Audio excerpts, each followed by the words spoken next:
Shamrock Creek.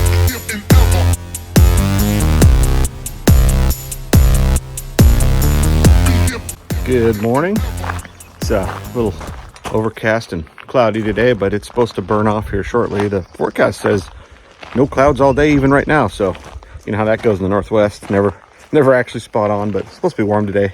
Anyway, as we've mentioned in the past, part of what we wanted to show people, because we've had a lot of interest in, friends and family that have asked about the forestation side of owning a lot of property, especially when you have a young forest like we do. It was logged in 2014, I believe. So these trees are growing. I think we've mentioned in the past, these trees are growing 4.5 feet a year, really fast. So part of that is something you have to do is called a pre-commercial thin. When they plant forests, after they log them, they pack in the trees. They put in, up here it's Doug firs and hemlocks mostly are what they plant.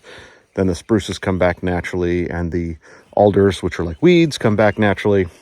They all kind of just grow up and pack in there. And so you get to a point where a lot of the trees are like this, where they're just back to back crowded in. And then what happens is they slow down in their growth.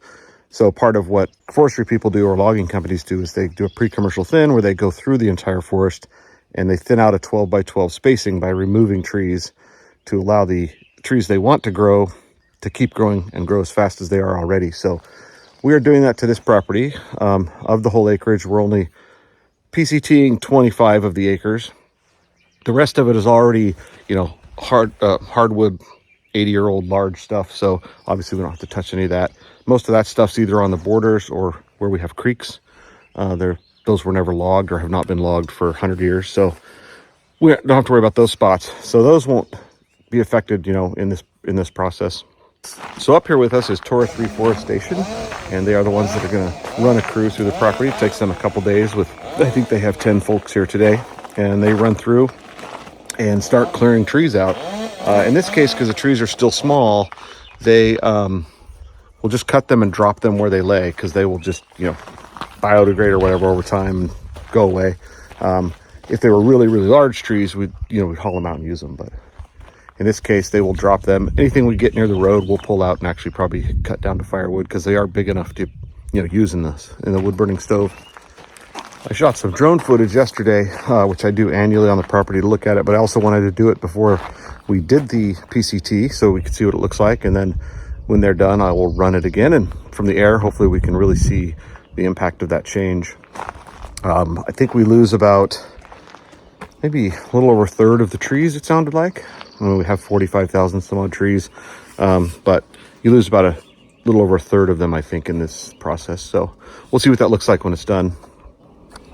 Here's the actual satellite view of how we're doing this. So we're preferring trees depending on the area. So one of the things up here is, especially if it's space that's being logged, is they really prefer the Doug firs, because that's what they want for the lumber.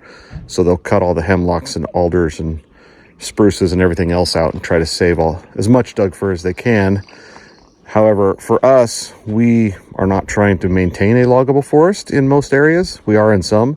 So we have these two areas here, this one on the south side and this one on the west side, where we will thin it in a way that it matches what you would do if you were logging it. So they will try not to cut any of the Doug firs if they can, and prefer those over the other trees, so that down the road, if some, the kids or whoever, some of their generation's ready to log it, they can.